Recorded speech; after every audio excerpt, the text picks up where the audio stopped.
Ta-da! We made it. Hey guys, how's it going on this Friday? What? It's Don't Worry Wednesday on Friday. Shh. Don't interrupt people. You just asked them a question. Now you're interrupting them. Huh? Oh, sorry. Well, you said, how you guys doing on this Friday, right? I know, and then we're just but then we're just gonna sit there and. Yeah, well, yeah. It's otherwise we interrupt people. That's totally rude. That's true. That's true. I'm so sorry for my rudeness. Next time I won't even ask the question. Ooh. Ouch. All right. If it just sets up the rudeness, I don't want to do that. But like, hey. It really does. But no, actually, welcome everybody. It's Don't Worry Wednesday, Friday edition, which otherwise known as Don't Fret Friday or Don't Freak Out Friday. Did we actually decide? I have settled on Don't Fret Friday, but you like Don't Freak Out Friday, even though freak out is 2 words, so it's DFOF. You're right. DeFoff. Yeah, and I actually don't mind DeFoff. DeFoff sounds cool. DeFoff. Welcome to DeFoff. Welcome. See, it sounds good. Okay, well, but Princess put it on there. Don't Fret Friday. That's what it is. Aw. Okay. So that's all right. Yes. That'll work. So here we are. It's Don't Fret Friday, and that's pretty awesome. So I'm here. Ryan's here. Jesse is our producer, and he's awesome. Princess is our chat room hostess. And yeah, you guys are coming up with all kinds of great F words for Friday. Yeah. In here, this is great. So yeah, so this is a show. Friday. Those of you who are new, this is a show where we handle any issues, challenges, or problems you may be going through, and you can feel free to just post them in the chat. You can put them on our website, bss.studio, in the Don't Worry Wednesday section. Questions and topics from the live stream section of Don't Worry Wednesday. Princess will put a link there for you. And then if you want, you can email us at dww@bss.studio, or you can find us on Discord. And the word is there's going to be a new Discord group. I've been told that it's coming. And it's going to be awesome. So, but yeah, you can message us there. And... Great. Oh my gosh. Why did they have to show up in bright yellow? Like, of all the... That's because Black Stag is the host. Are you on the host channel, Ryan? Or is that Jesse? That was Jesse. Oh, that was Jesse. That was entirely Jesse. All right. Cool. Yeah. Well, I wouldn't have minded if it showed up in yellow and I didn't. I'd be like, that's right. Own up to it. I like Sophia Redwood's short and simple. Don't forget to be happy because happiness is cool, and also sub to Static P and CDVNL Friday. Yes. Which would, just be DFTBHBHICASTSACF. Which is great. Very short and simple. Very wonderful. So awesome. Well, we are not professional therapists, counselors, police officers, or show namers either, apparently. So but we just want to be your friend. We want to help in any way we can. We know that you're probably smart enough to get through whatever you're going through, but sometimes it just helps to have another perspective, another set of eyeballs looking at the situation. But yeah, so go ahead and do that. We have quite a list of topics, and it looks like a lot of you guys are here, which is awesome. So we're going to be able to jump right in. But I am going to go through the list of people and names here, so we can, if you hear your name, just say, hey, that's me, or do something in the chat to acknowledge that you heard your name. So we've got Hyrule, Sumner Kagan, John Doe, Munkerstar, Man Left Behind, Eric Bodine, Gareth, Lord Francium, Rosie, Akil, Toast, Subaru, you, or also known as Cherry, Sparrow, Akil again, or Martin. Nice. So yes, we've got a whole bunch of people. Yeah. Who called themselves John Doe? John Doe. Sparrow's here. Martin's here. Nice. And yeah, Monker Star is Jono Taylor. That's right. Yes. And that's the earliest one, looks like. That would be the earliest one. And again, I like this topic. All right. Well, all right then. Well, we shall start with that one. Let's go with it. Okay. Maybe we can get, man, I see, it looks like there's 4 of you guys here. Maybe we can do all 4. Wouldn't that be something? Yeah, we'll try to do that. Yeah. We're going to make it a goal, but we're going to do them right. We're not going to just like race through them. We won't do that to you. We'll do them right. Give them their time. But yeah, so all right, cool. Princess has posted the link, so now it's official. That's the one we're doing. And yeah, click that link and go see the new themes on the BSS website. Yeah, I was just gonna say, you guys got to click on that DWW. We're gonna be there a lot more over the next following weekends. I know I am, and so you can see me there. But also, there's some new themes in there that are looking pretty good. So, yeah, check it out. Yep, we're gonna have some good stuff. So awesome. So this is from Monker. I'm a fan of the dark theme. Oh, to change the theme, you go to the bottom of the page. It's there. You'll find it. Anyways, sorry. Yep. Yeah. Much thanks to Swilk. Man, Swilk designed that new logo with the feather. I love it. Yeah, love it. So yeah. So Swilk, when you hear this, understand my thanks to you. Yeah. But all right, so this is from Monker Star. It's called Negative Response to Good Things. And it says, recently I have developed a bad habit. Whenever I've seen something really amazing, like a skill someone has shown or an incredible creation someone has made, my initial reaction is shame because of how much better the person who did it is better than me. This comes up most often regarding music. I'll find an amazing new composer or someone will release a new piece and I'll listen to it and I will enjoy it. But it's just always there in my mind. Recently, this has started to encompass a lot of other things like academia, singing, fitness, even those that I'm only slightly invested in, like drawing. And I think as well as causing a lot of negativity, it's making me feel very selfish and egotistical, as if other people aren't allowed to be better than me, which I know you obviously can and should be. Sorry to drop 2 questions in at once. Thanks. And that's from Monker Star, who is also John O'Taylor. Right. So thank you so much for the post. I tell you, this topic is fantastic because this is something that I've struggled with for so many years and years. And I think it's so funny because I still fight this off from time to time. In fact, I was just looking at, like my kids go to a Christian school and, like I was looking at a picture of all the board members and I know a bunch of them.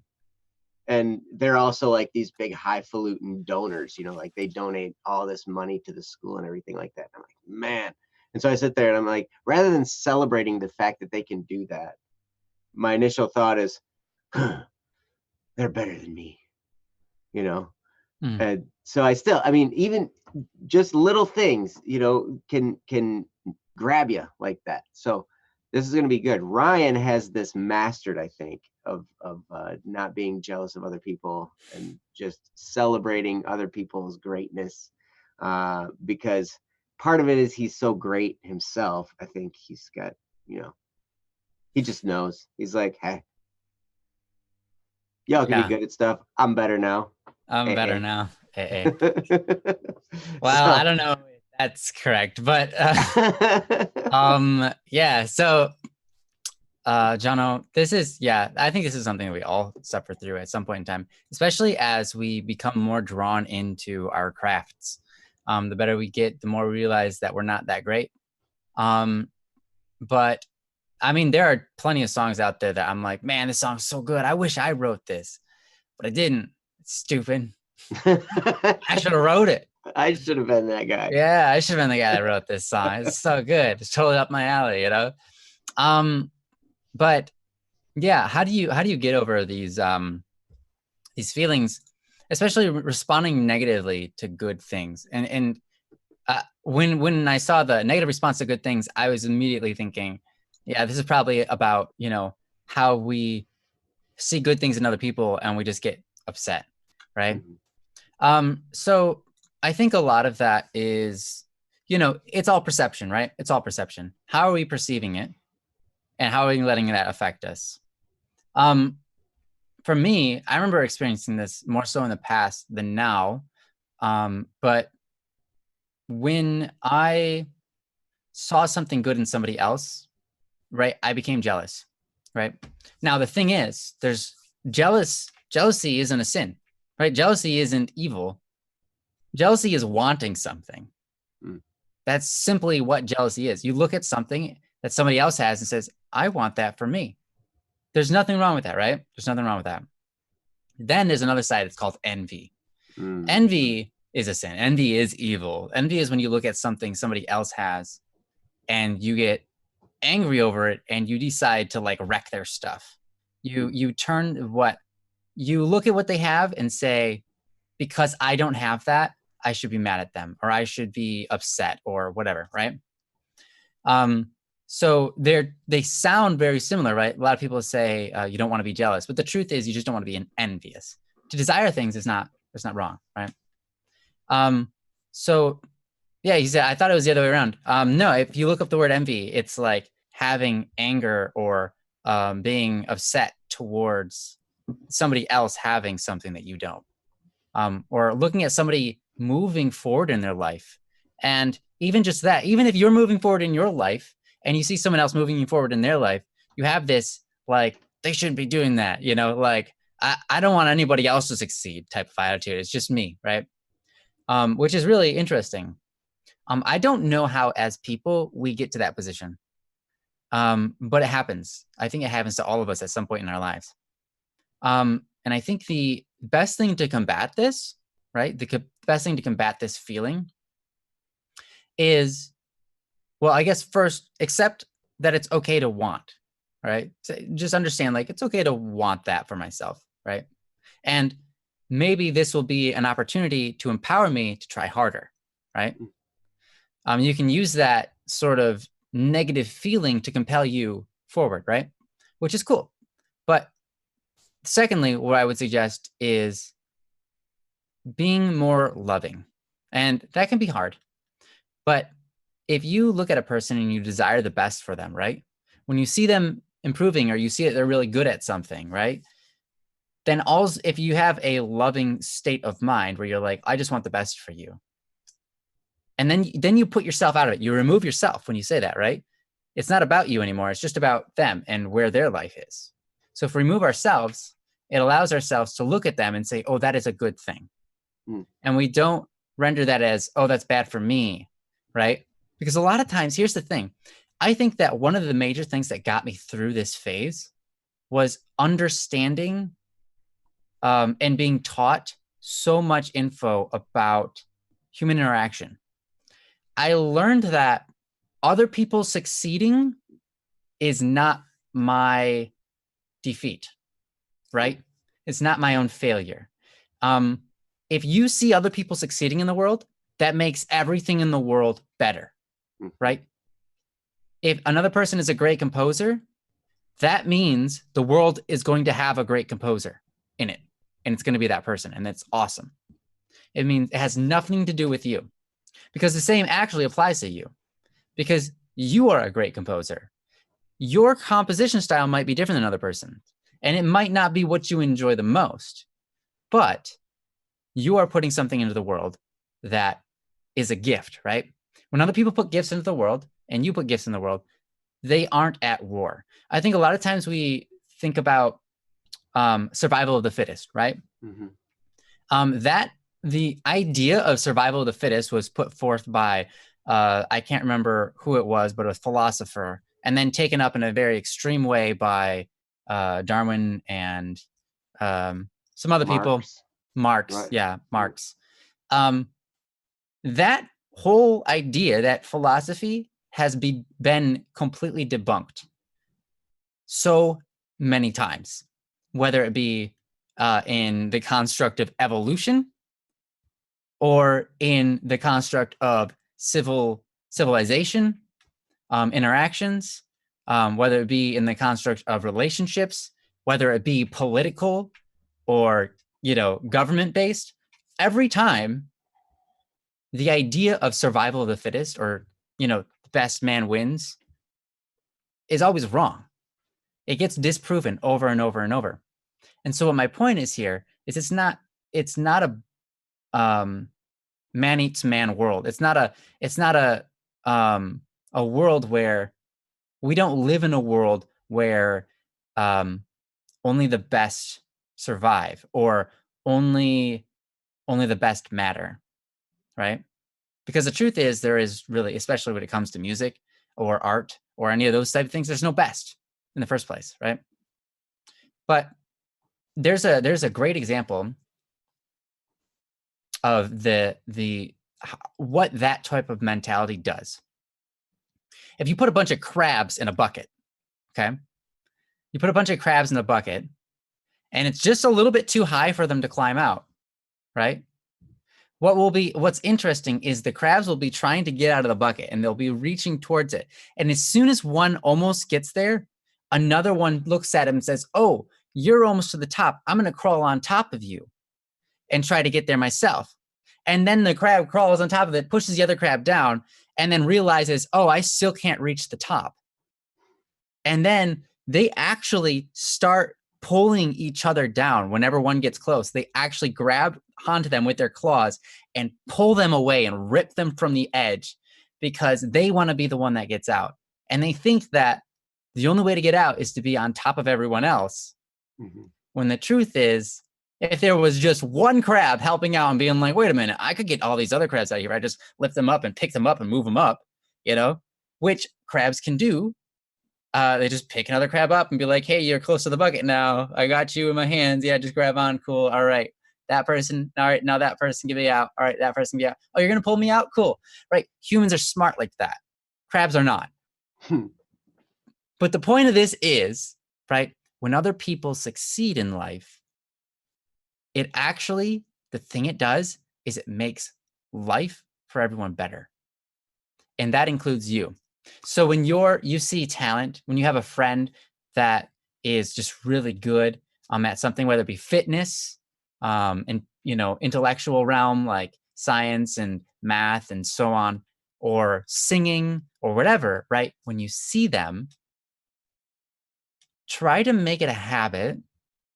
When you see that, you might have the instinct to be like, "I don't like this." You might feel bad about yourself. You might be ashamed of yourself or something, right? But when you see them, you need to tell your mind to celebrate. Mm-hmm. Because that's honestly what helped me the most. Because it's all about reprogramming our brains, right? Yeah. Our brains have this natural reaction to something, and we're going to try to change that natural reaction to a different natural reaction. It's habitual, right? We've been doing it for a while. We've got these theories or perceptions in our brains that lead us to a conclusion. And then we're trying to find a different path to a different conclusion now. You can reply, so your mind can respond negatively or positively to anything in the world. But when you see someone succeeding, that is never your own failure, right? That is something incredible. So we need to take a moment, and when we feel that self-dissatisfaction, we need to immediately go, "All right, stop that feeling. I'm going to focus on this person, not focus on myself. I'm going to focus on this person and celebrate that. I'm going to tell them that's awesome. I'm going to be like, that's so cool. Can you teach me anything about this? Because I need to learn." Rather than putting it as like, you're not good enough, you can take that opportunity to say, "This person's had success here. I wonder if they're willing to share that success." And I tell you, most people are very eager to share their success stories. Mm-hmm. It's like, "Wow, you're so fit. What do you do?" You're like, "Oh, look, check this out. This is great. I made this up. This is what I do." And they're going to be so proud of it, right? And then you can learn from it. Mm-hmm. So that is the principle of gaining success by other people's success. And that's a really awesome way to live your life in every accord, whether it be talents or just your physical traits, right? Your diets or your mental strengths, right? Your everything, right? Your faith life, even that. You look at those people who are successful and you go, how do I do that myself? Rather than being like, I'm not good enough, or I failed in that area, or I'm not as good as them.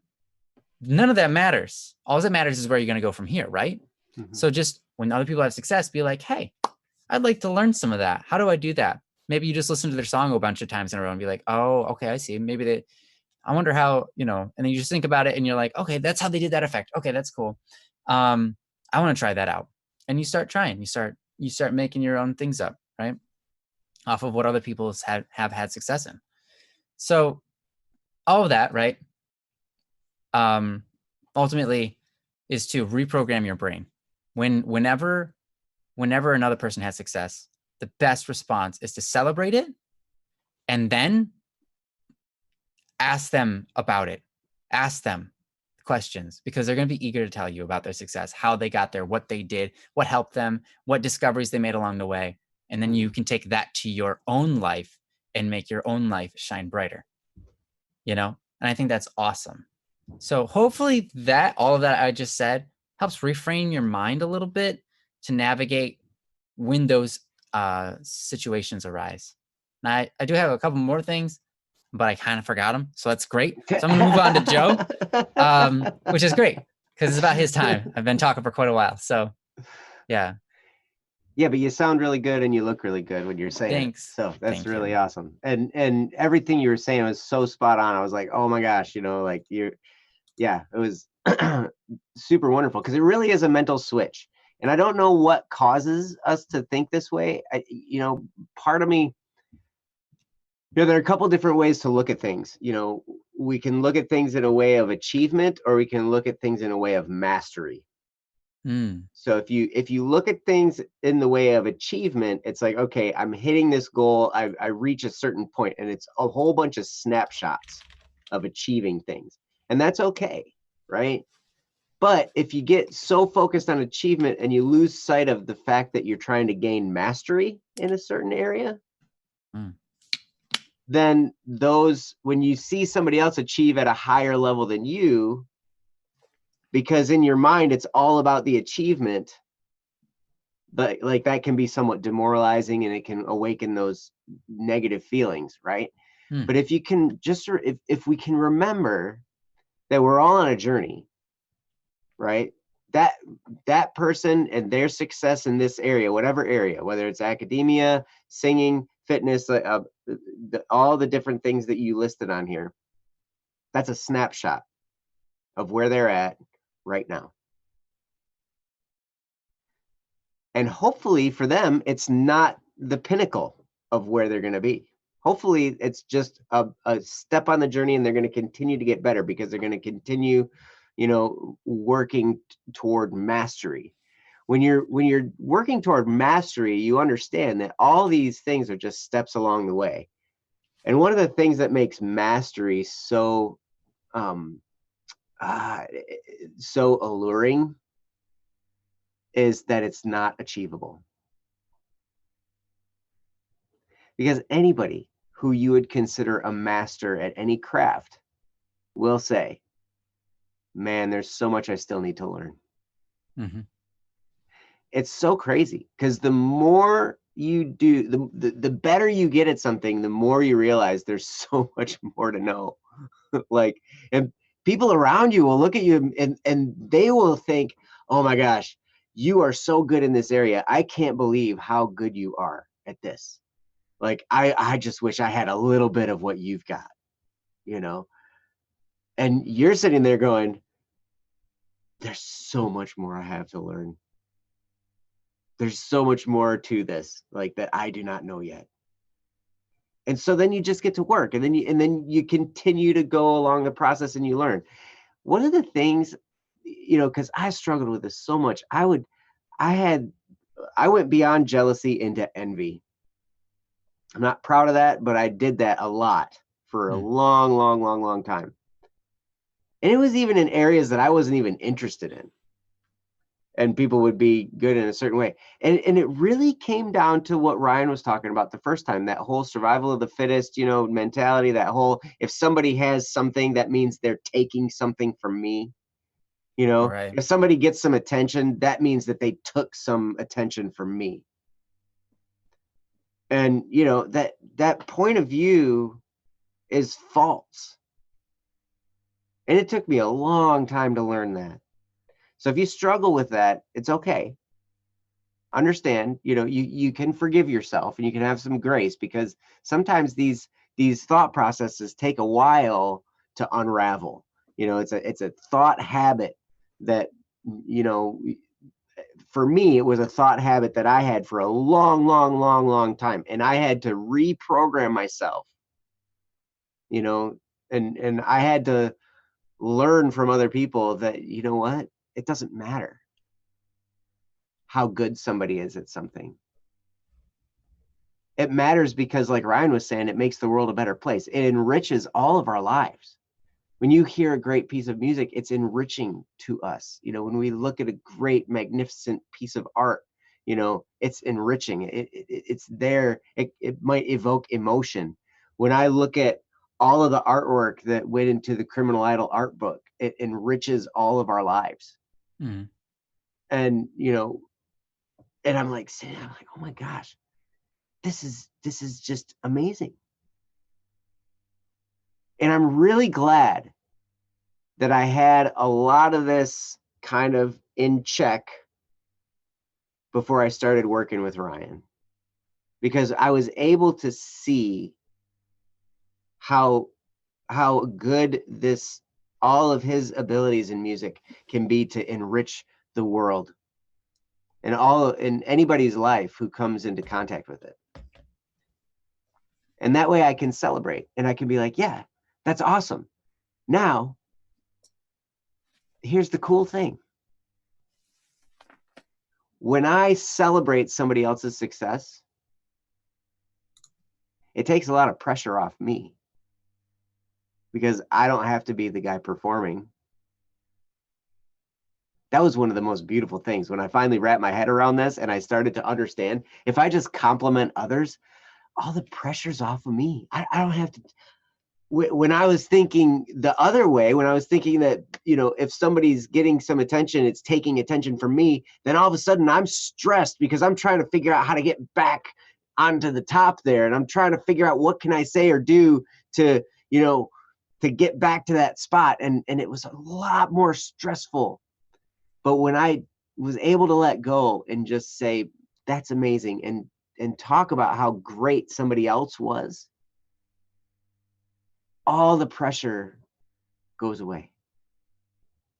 And I don't have to be stressed about my position anymore, because I'm uplifting another person. Mm-hmm. And it's a beautiful, beautiful thing. And you know what happens then as a result? You become more impressive to others. It's a weird psychological thing. But when I compliment another person in front of other people, that's a very endearing thing. Because deep down, people think, they're talking really good about this other person. I wonder if they'd say something like that about me, if they got to know me better, if they saw what I could do, then maybe they'd say something cool about me, and that would feel good. And so it's a great way to make friends, to talk good about other people, because then, you're just spreading good feeling around, and people want to be around that. It's really cool. And then the other thing was understanding each one of us has a very specific and unique purpose in this world. My purpose is different than Ryan's. My purpose is different than yours. My purpose is different than every single one of you guys in the chat. And my job is to live my purpose to the best I can. And then when I start to realize that, it's like, all I got to do is be the best me and put me out there into the world. Then there's no comparison with other people then. Mm-hmm. Yeah, It's absolutely. always apples to oranges, like, because each one of us is so unique. We all have just a unique set of abilities and talents and skills and points of view and everything, like different tracks that we've run on. It's our lives are so unique when compared to another person's life that there is no comparison. You can't compare two people. And especially when it comes to music, because there's a lot of people who love Ryan's music. And there's a lot of people who can't stand Ryan's music. And I know both types of people. And that's okay. I know people who like my music, and I know people who can't stand my music. That's the same thing, It's like, Yeah. whatever.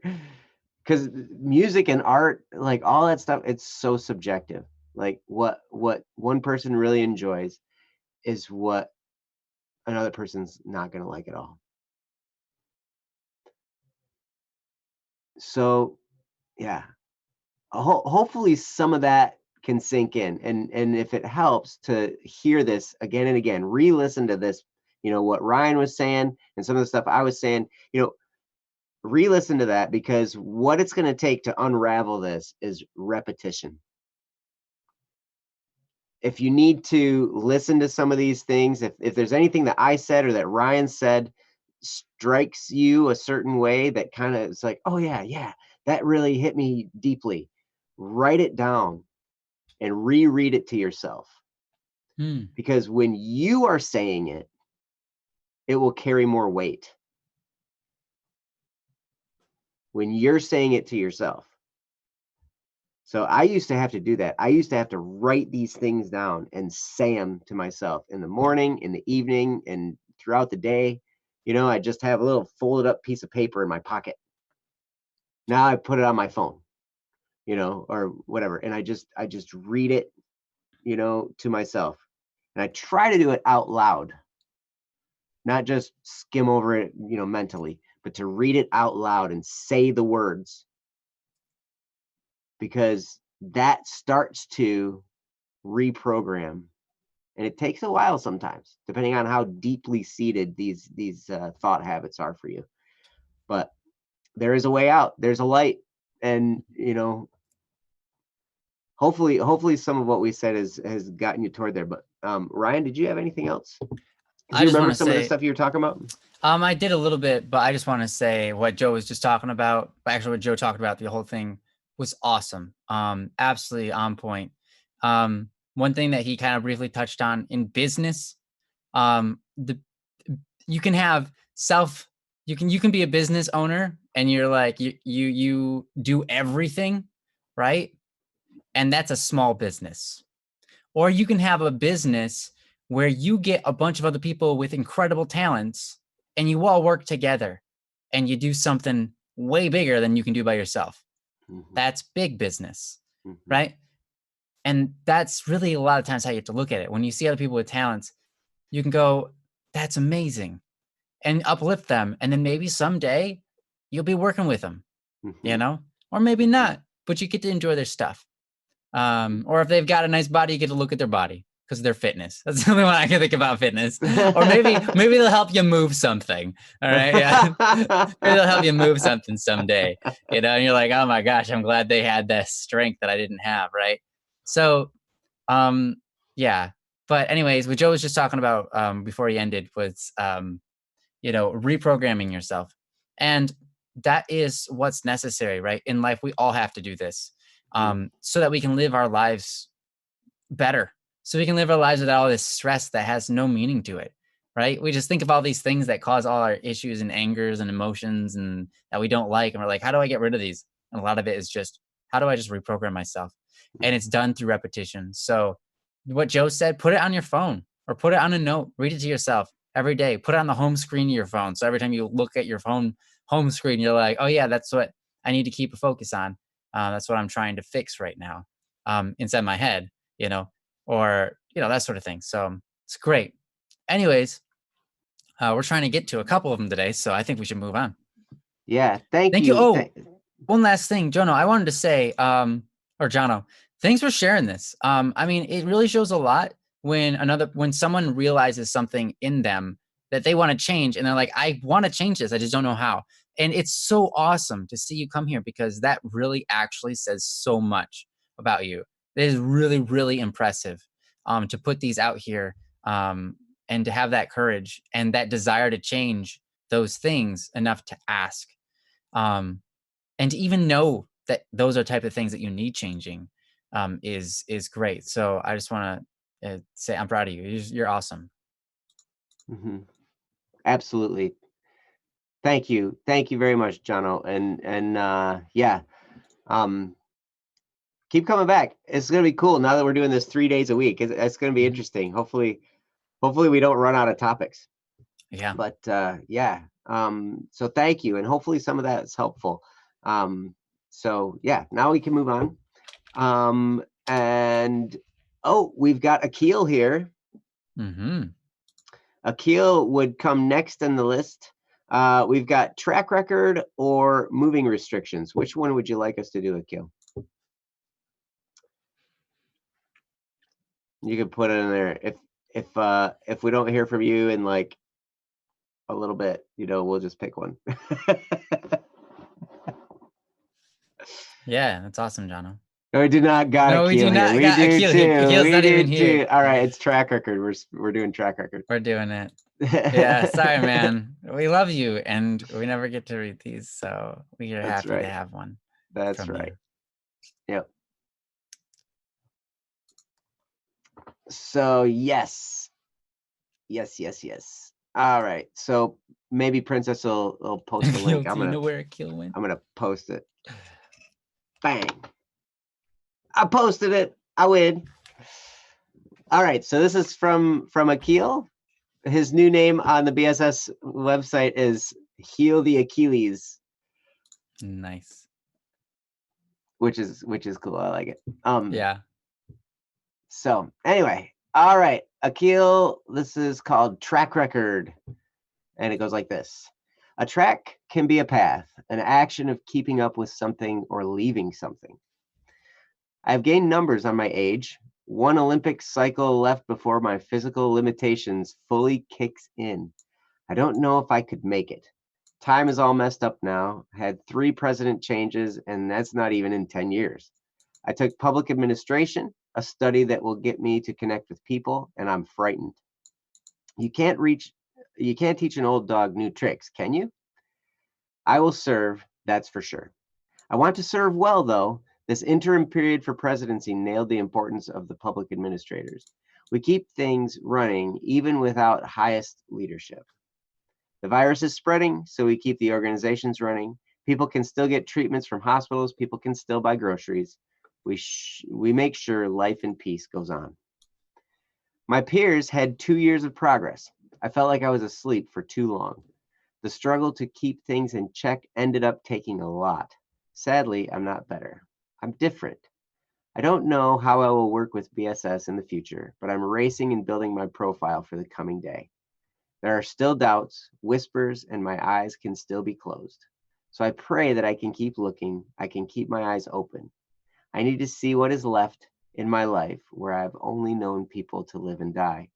They burned bright once, so this charred being is keeping their kindling. One day I want to light up the world again with the light of the lost ones.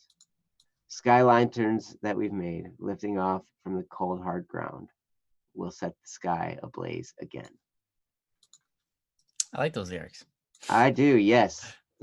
Thank you very much, Akil, for this post, and I like it. I am looking forward to seeing how you're going to work with BSS in the future as well. Yeah, you just did yourself in, by the way. Now we're going to be contacting you. That's right. Yeah. So, because we are Yeah, we're at a very interesting point as a company right now, and Mm. we're starting to understand how little we can do on our own. So, Yeah, yeah. um, yeah. So, at any rate, Akil, I love your insight, and I understand the feeling of, having a track record. I understand the feeling. One of the things that jumped out to me was when you said one Olympic cycle left before my physical limitations fully kick in, and I was like, that's very interesting because I'm 42 Hmm. and I'm in better shape now than I probably ever have been, except for maybe when I was swimming in high school. But ever since then, just from the habit of being disciplined with exercise. It's like I say that now and probably I'll get hit with an injury or something, like so I better I better just stop talking. I'm gonna give this over to Ryan and he's gonna say some really good, insightful, amazing stuff. So Ryan, take it away. Thanks. Yeah, this is actually a really good topic. A really interesting one because it seems like what you're combating right now is that shame and guilt and that feeling of like all this time has passed and I've done nothing. It feels like I've done nothing, right? Or all this time has passed and I've gone so slowly. Or I feel like I'm getting too old. What can I do now, right? All this kind of stuff. As time passes and we don't see our own progress, we start to feel as though we are incapable of progress, and that makes us feel bad, right? That's awful. Um, I want to tell you something. There is a phrase. It goes, "Can't teach an old dog new tricks." But I want to tell you, I'm just going to read this article right off of Google. It is never too late to teach an old dog new tricks. If you adopt an adult or even a senior dog, you may be amazed at their ability to concentrate and learn new things. Um, Regular training commands such as sit down and come when called can be taught using small food treats to lure the dog into proper position. You see, the thing is, our brains function the same way, whether we are 20 years old or 40 years old or 80 years old. Our brains operate in the same manner. Now, there are differences, of course, but ultimately, like even a child learns, and even an adult senior learns. The thing is, it's not about whether we are capable of learning. It's entirely the fact that we get this idea in our head that we've come so far and learning things just doesn't work anymore. But the reason we think that is because it takes time. See, when we're a child, we're practicing art all the time, right? We're drawing with crayons and stuff like that. And we slowly get better. And if we keep with it over years and years and years, we actually can become artists. When you get to the age of like 80, you try something once and you're like, nope, can't do it. I tried that. Yeah, that's what the 2-year-old said. Everyone says that. I tried that once, yet that's the problem. You need to keep on trying. So don't fall into that trap of you can't learn new things, you can't become better, you can't grow, you can't do more, you can't start your journey here. Because I can tell you for a fact that I started learning how to sing later than almost any singer you will ever hear. I went into singing training entirely by myself when I was 19 years old. There are most people who end up having a singing career start when they're like 10 Mm-hmm. or earlier. When I was 19, I was like, I'm composing this music. I really enjoy it, but I'm going to need someone to compose the music. So I just started. I was like, I need someone to sing this music because I don't want to hire people out all the time. So I just started singing. I tried to focus and I'd be like, how do I do this better? And I just started working at it, right? So That's just my own personal example. But that's not my only example, right?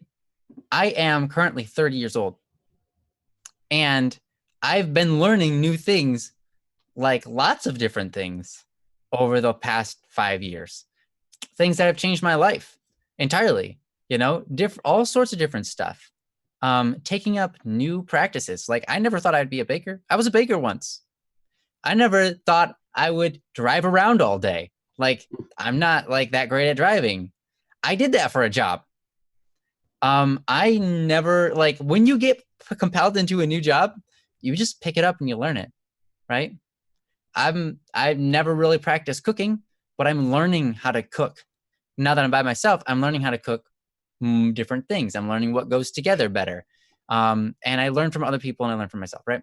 So all that is to say, this can't be a new starting point for you. It's never too late to just start, work at something, and progress. A lot of times we become impatient with ourselves, and that's one of the hardest things. So we become impatient with ourselves about moving forward because we don't see it. We feel like we're going too slow. So we become impatient and we just drop it, right? So I'm here to say, don't give up hope. Don't give up faith in yourself. You were put here, right? So there has to be some faith invested in you for you to exist. So don't stop having faith in yourself. And, that's kind of a religious remark, but I think you get what I mean. So when it comes to moving forward in this other realm, right? You're talking about like the government and stuff like that, right? And you want to make an impact. You want to shine more light into the world, right? Whether it be your area or just everywhere, right? How do you start that journey, right? And I think this is a perfect spot, Akil. This is the perfect time, the perfect spot and the perfect time to just make a start. Decide something and go with it, right? How do you figure what that is? You think about it. You're like, okay, what does the best for the world? What's the brightest I can shine? What kind of things can I do that shines light onto the world more? And then you think about those things, you process them, and you just say, okay, I'm going to start one of those things.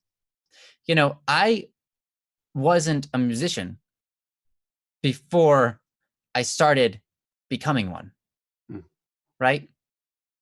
I wasn't famous on YouTube before I put hours and hours and hours and hours of work in to start to bring up my talents so I could at least make some kind of good quality stuff on YouTube, right?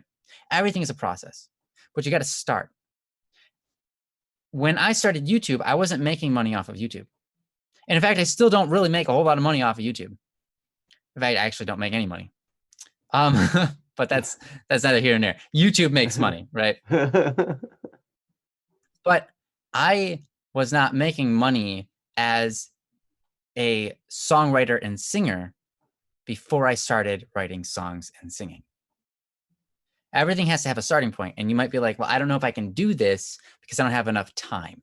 I don't know if I can do this because it doesn't give me enough money, right?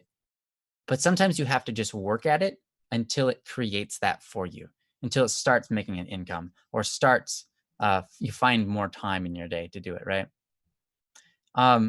So do not ever count yourself out when it comes to learning new things and becoming a better person, growing in all sorts of different fields, right? You've already experienced growth throughout your life. It's never usually a fast thing, right? It's usually slow. And that's just the way you got to understand. Now that we're older, time passes by faster, but our memory seems to make it feel as though it's taking longer to learn new things. But the truth is, children learn languages slower than adults. It's been studied. If you put a child into a new environment where they've got like let's say you take a person from Ireland, they speak Irish, and you put them in England where they speak English, and you do the same thing with an adult. They're kind of similar. Sure, but if you have an Irish Are you Ireland, talking about like Gaelic and like yeah, old Gaelic, Irish? sure, yeah, we're Okay, talking about gotcha. Gaelic, All right, all right? right, all right, all All right. right. Not like English with an Irish accent. Oh no, yeah, no. I'm not talking about that. Fine, that was a bad example, but you get what I mean now. You're talking about Yeah, Gaelic. I gotcha. Okay. So rather, okay, here's a better example. You take someone from India who speaks Indian and you put them in China. Ireland. Oh, China. Yeah, that works. To put them in China, right? They're going to go on there and be like, I know nothing, right? You do that with a child and an adult. The adult will pick up the language faster. The only stipulation is how much time they're interacting with the culture. If you give them the equal amount of interaction, the child and the adult will learn almost 2 times faster than the child. That sounds completely opposite of anything you've ever heard, right? But it is the truth. Because the adult has already learned a language once. So their brain is already programmed to learn languages. A child has not. A child has no basis. It has no solid ground to stand on with language or understanding how there's a past and a future tense. All of these things, right? They actually apply to learning. So don't discredit yourself. All of that is to say, don't discredit yourself. Don't say this is not, you can't start something new here. You can't make a change where all of a sudden now you're extremely productive and you're putting out all this material, right? Because it's all up to you and you have no limitations. And yeah, that took a while to say, but I kind of want to end it there for now. I'm going to move on to Joe, and maybe I'll pick off once he's done. But yeah, hopefully that gives your mind some ease when feeling this pressure of like self shame of like you haven't done enough in the last so many years compared to other people or where you want to be. There's always that struggle of like, oh man, I want to be farther. So anyways, I know I've talked for a while, so go ahead, Joe. Yeah, thank you, Ryan. And wow, like there's a consistent theme through Ryan's talk that I want to point out, and that is the word learning. We, for some reason, and a lot of it is the system that the world has, the educational system that's kind of been poured around the world and I actually just finished a book. My latest Audible book was a book called Drive by Daniel Pink.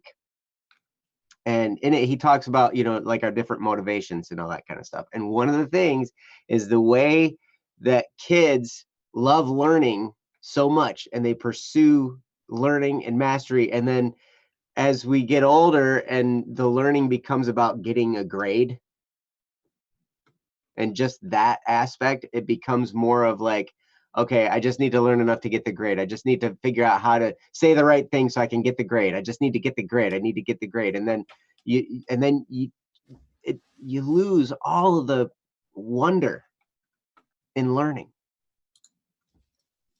I love learning. I love learning new things. That's one of the things, that was one of the affirmations, how you talk about writing things down and telling yourself things. That's one thing I told myself over and over and over again was, you're a good learner. I'm a good learner. I'm a fast learner. I learn things well and I learn things fast and I learn things correctly, it's just like, I just want to learn things. And what that did, me telling myself that, made me open to learning experiences. I mean, yeah, I'm an old guy and I'm going to be a black belt like in December in Taekwondo. That's a new skill. I never learned anything. I never knew anything about martial arts ever until my kids started doing it. And then I started doing it with them. And I was, like 39 or 40 years old when I started, something like that. And it's like, that's totally a foreign skill. I never had any inkling of anything. I was bare bones beginner. And so when you're standing there and you're an adult and you're one of the only adults there, and there's all these kids that know way more than you do. That's a humbling experience. And it can be. And I've watched a lot of parents start and quit. I've watched more adults quit martial arts than kids. And it's just because, like as adults, we have it so programmed in us. Like Ryan was saying, like I'm going to try this and I'm going to stop it. If I try it once and I don't do it, it must be that I'm not meant to do it. But no, it just means you got to start. You start as a beginner and you learn. Yes, you're going to be terrible in the beginning. It's okay. Everybody is. But then you start figuring it out and you move forward and you try and you keep trying and you study and you learn and you find more information and you Google stuff and you go and ask questions of your instructor and all that stuff. It's an amazing thing. And real quick, I just want to say, Akil says this. I'm already starting. I'm just very scared. The dread I have for death, something I still can't shake off, inhibits my progress. I know I can. I just don't know if I'll get there. So it's a fear, almost a fear of like wasting or not being able to get where he wants to get, which is interesting. Yeah. Well, one of the things I saw up here that you said, Akil, was that you're gunning to be an event manager. As said before, I need to connect to people. The people with different sets of skills and the ability to make seminars are my targets. So you want to plan events and plan, like you're talking about seminars where people like it's like a learning experience there. It's like a learning event or something like that. Yeah. Like that's awesome. And you know what's crazy is I've found there's like this whole movement. I mean, I used to go to seminars all the time, live seminars all the time, learning stuff, mostly about leadership and business and stuff like that. But what I've found now is that there's this huge movement for webinars. And the way that they're being done, and that is a great place because now your audience can be global and all you need is a computer and some connections and some software, and then you can set something up, you find some people you want to have talk, all this kind of stuff, boom, you got a webinar. And it's really cool. Like I was like, man, that's an awesome thing. I'd like to get into setting up webinars and training and stuff like that. I think that might be something you and I could work on together, Akil. I think that'd be kind of fun. But at any rate, Akil says, I'm still going to keep pushing, but I don't know when they'll be useful. I love knowledge, but I really need to apply them. Like cooking, my knife work slowed down ever since I got busy with university. So yeah, like I understand your life takes turns. You start spending time in different areas and sometimes skills that we had get a little rusty, but they can always come back. And it can be an amazing thing, but as long as you keep that love for learning and that wonder, like you can pick up so many different things and you will never age out. I always talk about, I'd rather wear out than rust out. So I'm going to just keep pushing, like I don't want to ever quit, living. Like people talk about retirement. I'd love to retire from being an inspector, being a property inspector. But you know what I'm going to do when I stop being a property inspector? I'm going to do media, man. I'm going to be at BSS. I'm going to be doing everything I can, trying to push this company and trying to, reach more people with great messages and trying to promote good into the world. And that's a never-ending quest right there, man. You want to put good, you want to put light into the world? That's a project that'll last you your whole life, and you'll never get bored, and it'll never end. Because there's always more people to reach, and darkness fills so many people's hearts all the time. And it's like, you know what, if we can just be a light, and sometimes it just starts with the people that you're surrounded with. Just being a light to your family, being a light to your friends. Start there. Be a light, find chat rooms and light them up. Like Ryan talks about his persona, Black Static, and how that changed his life so much to have that different personality. And it's like, wait a second, I can be that guy in real life too. And if you focus on that, your life takes on a whole new meaning and dimension. And you're like, wait a minute, I can be a force for good. And that's powerful, especially if you've been through dark times.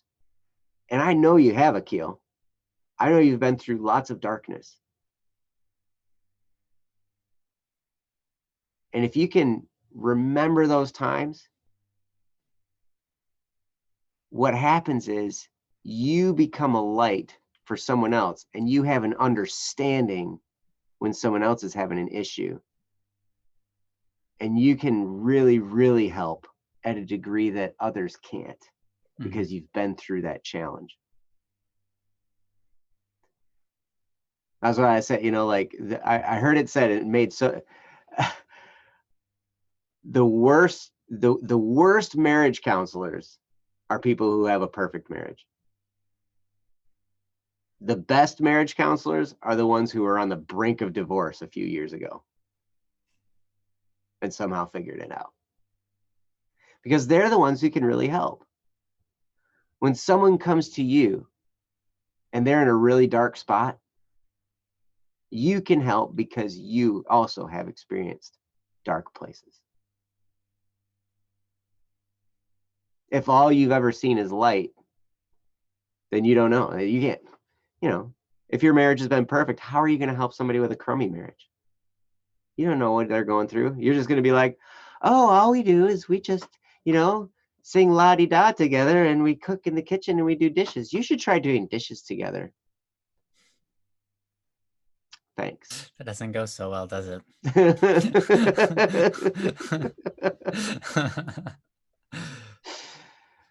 But yes. So that's kind of what that's about all I have for right now. But I just wanted to emphasize what Ryan said about learning. I think that's so important. And then I have to say, Amira, thank you. You said I could never be old. You're amazing. Because I am old. I'm like way old. But you know, I don't have to act like it, I guess. Akil says, I always remember, that's why I don't know if I'm the right person. My prime, my quick wits can't handle them back then. I need comrades, resource I'm losing annually. Okay. You know what? I understand. It's not easy to see things go away from your life.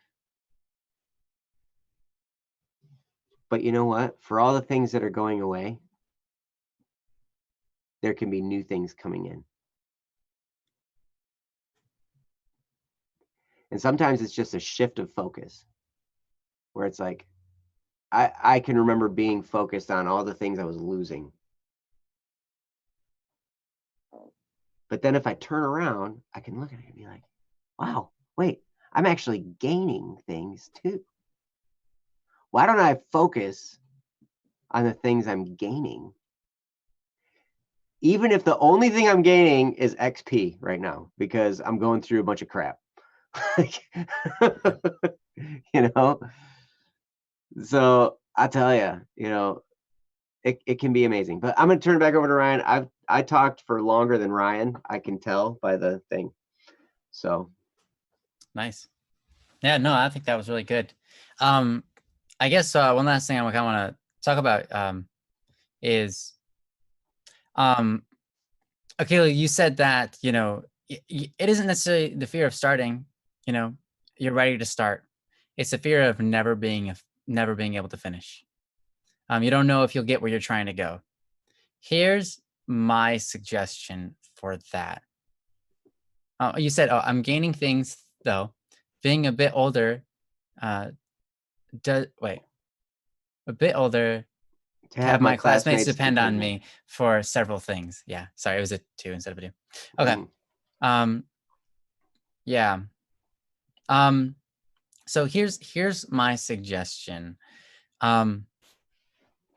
Instead of worrying about trying to get that next position or trying to do this thing, right? Because that's important, right? You're trying to finish. But the thing is, life, it doesn't, the finish point is when you die, right? That's just how it goes. In life, you finish when you die. So, and I understand death has a very powerful, meaningful, deep, kind of dark ring in your ear, Akil. But the truth is, you don't finish until you die. So, everything else are just paths that you take. All right? Paths that you take until you pass. So, rather than focusing on trying to, how do you say this? Obviously, you have to stay focused and you want to get those things done. But keep the main point, and follow that path, whatever it leads you on. So what I mean is, for me, in my life, I try to keep the main thing. If I can keep the main thing, it doesn't matter where the opportunities come from. I have an opportunity to take. Mm-hmm. And I know that I can trust in that, right? So for me, the main thing is to be basically, to the best of my ability, to be a reflection of God's light, to a reflection of God's love in the world. To be an example, rather, to be a shining example of God's light, his love, his life, and everything in the world, right? So it's a commitment. It's the main thing for me, and it drives me to where I'm going to go every step of the way. So similarly, for you, you can find your main thing, right? You want to, like you said here, you want very, very much to light up the world again with the light of the lost ones, right? Which is a beautiful statement. If you keep that the main thing, then whatever opportunities come, try your hardest at them. Here's the beauty in that. If you keep that the main thing throughout your life, whatever you do, you are actually doing it. Even if you don't get first place, even if you don't become the manager, even if you don't end up even in the field that you thought you were going to end up in, as long as you keep the main thing, as you move forward, you will actually be putting that into the world, right? For me, my example is this, for example. I never thought about doing Don't Worry Wednesday. It came to me, right? And I said, that lines up really well with my main thing. So let's do it. And I took up the opportunity, right? And so now I'm doing this. I'm also doing music. I'm also doing other things, right? But everything I do, even in the communications that I have with people, right? Just ordinary communications. The point of all that is, it is actually making the world a better place. It is actually making the world just brighter. I'm through every interaction I make, through every product I put out, right? All of that is actually happening, even though it wasn't like, this is what I want to be. It was simply, this is my main thing. Let's see what we can do, right? So hopefully that can help you realize that you don't need to fear the finish. You don't need to fear whether you get there or not. All you need to concentrate on is, how can you keep the main thing and enact that out in everyday life? and then allow the opportunities that come to you, sift through them with the main thing. And you will find yourself, even if you don't ever finish anything, even if you, like I said, you never become like the owner of a company or anything, right? Even if you never finish anything, you'll find out that you did exactly what you set out to do.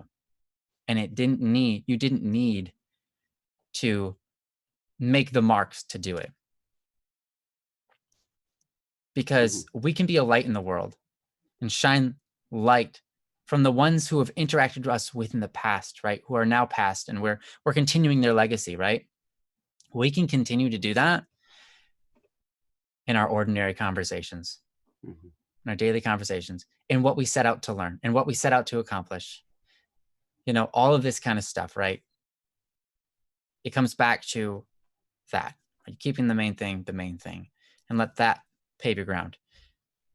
Then you don't have to fear whether you're going to finish or not, because you know for a fact that the whole purpose of you doing this thing is actually happening while you're even trying to do it. Even just trying to climb the ranks, right? You're actually just doing what you're set out to do. You can have no regrets. And you know what? You might surprise yourself. You'll end up going way farther than you ever expected. Because here's another thing.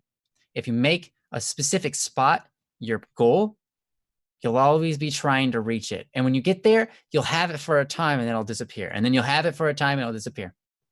It's the same thing people suffer with through, what do you call that? Comfort, or having a comfortable lifestyle. I forget what that's called. Anyways. Being spoiled. Yeah. Sorry. Security. People struggle with this with security, right? They're trying to reach this security, and every time they get it, they're like, yes, I got it. And then they throw it away because they're at that secure point and they don't know what to do with their extra monies. And then something hits them and they're like, oh no, I don't have security anymore. Then they try and they finally get security, and then it falls back on them again. That happens to so many people. You want to know why? Because security is their goal. And once they reach it, what then? If you make your goal how you live your life, then that is a goal that goes every single moment and never stops you. Because how you live your life and keeping the main thing, then once you get that position, like, man, this is all I want, that position. Instead of getting that, you're like, that's a stepping stool. Now I can go even higher, right? Now I can just keep on climbing the ladder. I can keep on getting higher and higher and higher. Because instead of going, all I wanted was to reach that spot, you go, that spot didn't matter to me. And my spot's way beyond that. And you can use it as a stepping stool. So anyways, I hope some of that revitalizes you and makes you feel more strength within yourself that you can do what you're setting out to do. And even if you don't do it, have no fear, because your life still has great meaning. Your life still has so much it can offer. And missing this opportunity could present even more ability to do even more good. You never know, but it's entirely up to you. How do you want to live your life? What's your main thing? So I love that, Ryan. I love that about, making the thing about how you live your life, because you're right. That's an unending, and you can like pick up speed and you can continue to just run it and gain momentum in that. And it's all just a personal inside thing. So like whatever outside results you end up gaining, great. Right. Cool. Just like, cool. Yeah. We can celebrate good stuff. We can learn from bad stuff, all that, it's awesome. But as long as you keep that inner fire, like I always look at death as like this wall, like at the end of our life, right? That's what death is. I hope I'm running so fast that I like poke a hole in it or dent it or something, when I hit that. It's like, like I want to be churning so fast that it's like, bang. But at any rate, Akil, thank you so much for the topic. And hopefully some of that was helpful. And you know what? Honestly, you got a great head on your shoulders. You have a very, very powerful mind. Mm-hmm. Yeah, And seriously. if you can direct it, like, you are in charge of the direction that it points. And it's so hard for, I know a lot of people where when someone has a powerful mind, it's really easy for it to get pointed toward the negative side of things, the dark side of things, and things that have been bad that have happened. But if you can focus that power toward good, man, you are unstoppable. No matter what hits you, you'll just drive right past it, because you'll be on your way, man. Whatever it is you decide you want to do, whatever, what event planning or anything, man, it's awesome. Yeah, you don't. Sorry, Akil. You are a very smart person, but one thing you don't understand is how incredibly meaningful your life is. Because Yes. I don't understand it either. I will never know the impact you make on this world. And you might not either, but it will go farther than your brain can imagine. Remember that, because you either focus on the bad and you put more bad into the world, or you focus on the good and put more good in the world. Mm-hmm. You pick one of those two, and you try your best to stick to it, because that's what's going to ripple throughout the world for eternity. You have people that have lost their lives, and you know them dearly, and you hold them dear to your heart. Their lives made an impact, not just on you, but on all sorts of different people, right? Even on the environment, even on how much oxygen trees have, right? All sorts of different things we will never be able to compute. So understand that you have nothing to fear. If you just pick to just run as hard as you can, or even just take a light jog, either way, you're going to have an incredible impact on the world, and you won't understand it until the day you die, maybe. But I want you to understand that you are an incredible person, incredibly valuable, and I trust you, and I think that you're going to go really far. You just don't give up on yourself, right? Don't ever give up on yourself. Pick an option. Either you're going to be good or you're going to be bad. When we don't pick, we're all over the place. But I think that you have an incredible ability to shine light into the world. So don't ever count yourself out. Agreed. Thanks for being here. And man, Akil, we love you. And yeah, can't wait to hear from you more. Yep. So anyway, thanks for the topic. And yeah, we should move on. I saw your message, Martin, and Princess also posted it there too. So yes, I don't think that's a selfish thing at all. And I wouldn't have a problem with doing yours next. I think that'd be just fine. So yes, so let's do that. What do you say? I'm Brian? good with that. Yeah. You're good with that? All right. Yes. So let's see. There it is. Good looking fella. Yeah, look at that. Nice. You're one of the few that has an actual photo posted. Yeah, you have an actual photo on you're looking good.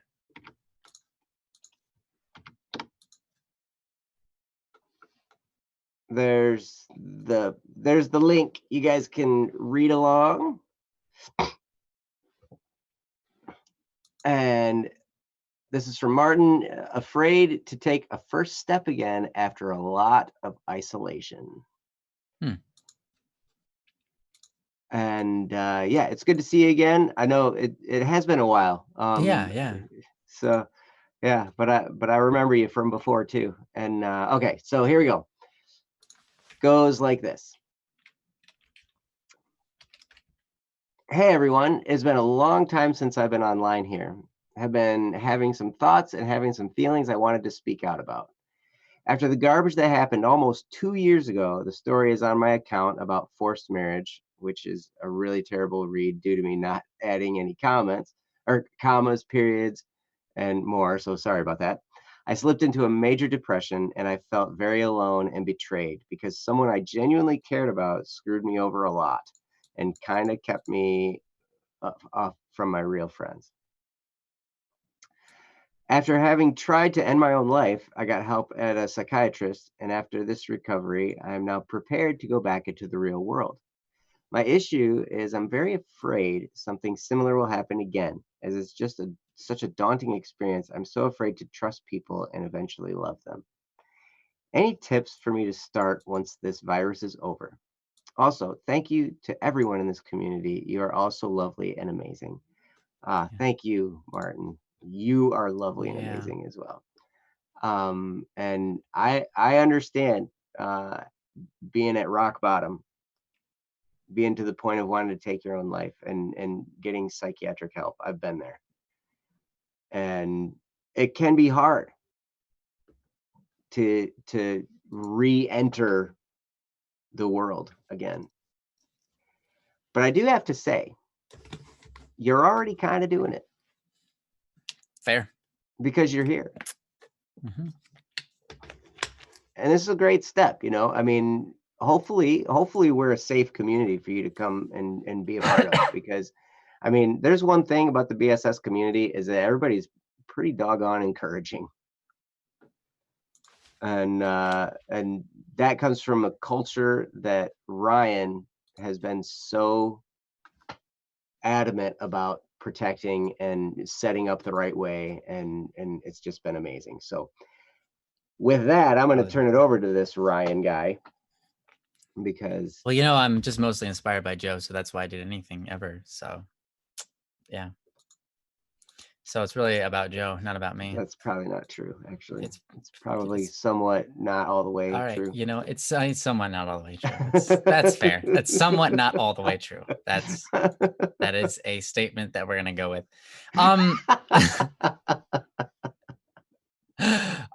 So yeah, no, I gotta tell you, first of all, like Joe said, this is great. The fact that you're back here, that you're, interacting with us, I think that's obviously a great first step.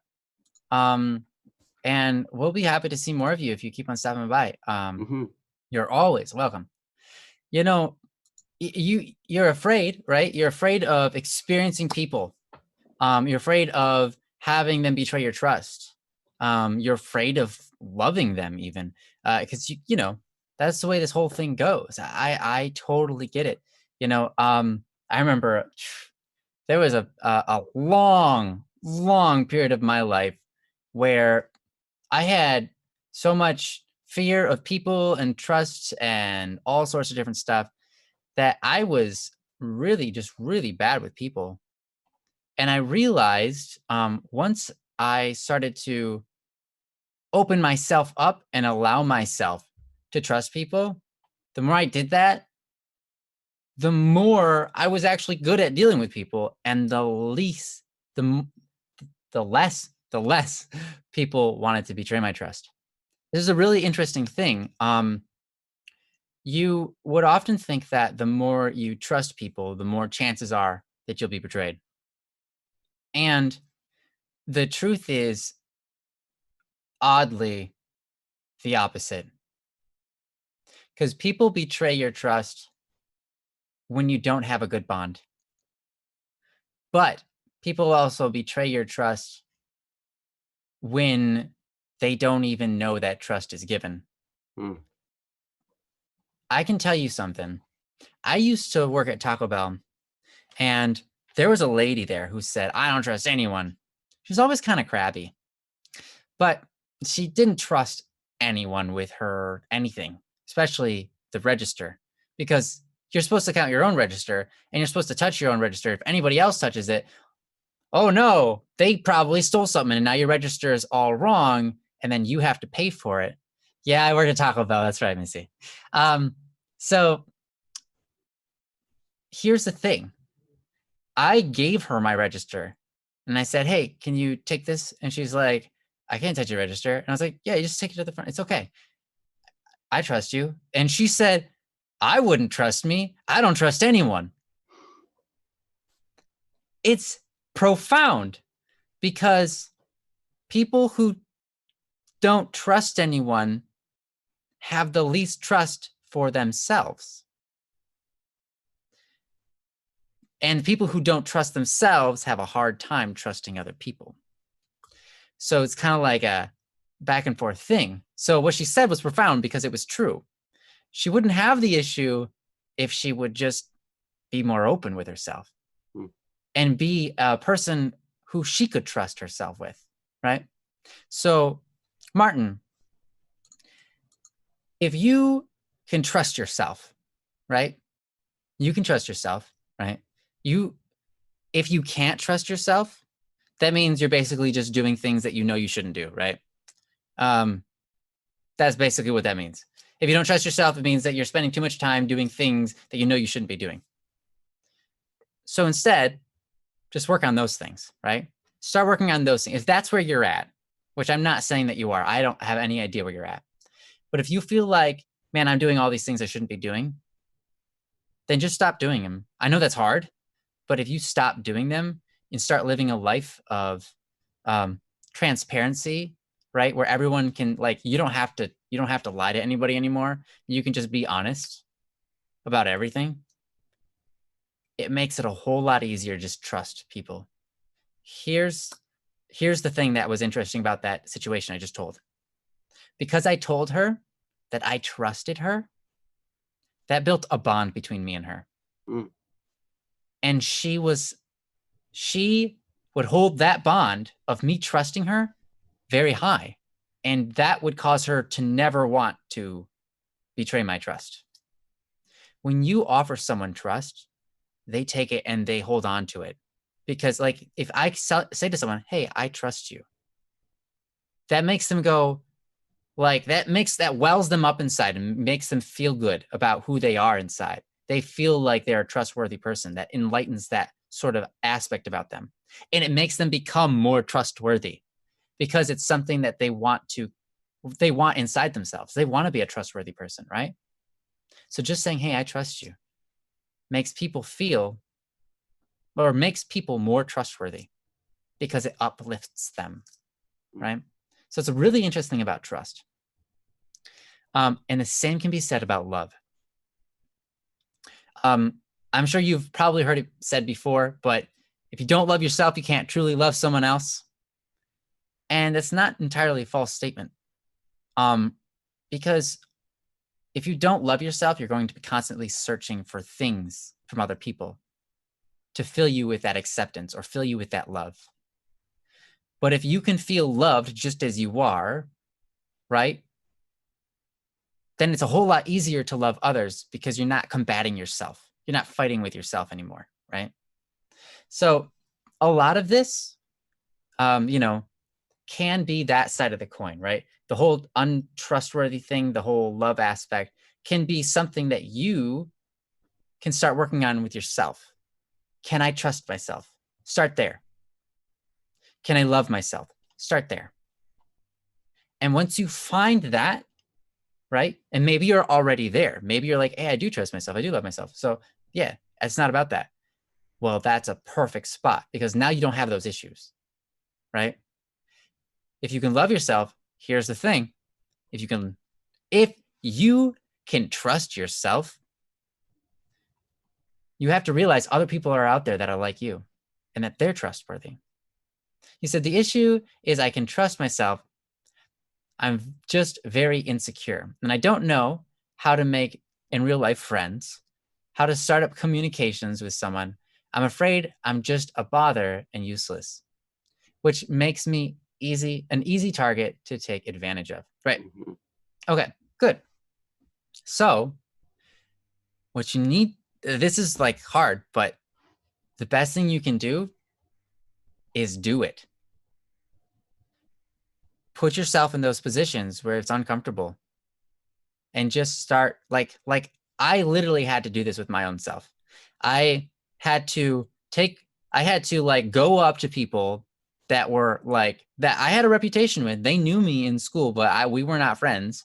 I had to go up, sit down next to them, and strike up a conversation. Let them know, hey, I like your shoes. I like your pants. I like the way you did your hair today. You know, give them a compliment and then start talking, right? Because when it comes to people, if you want to make friends, right? When it comes to people,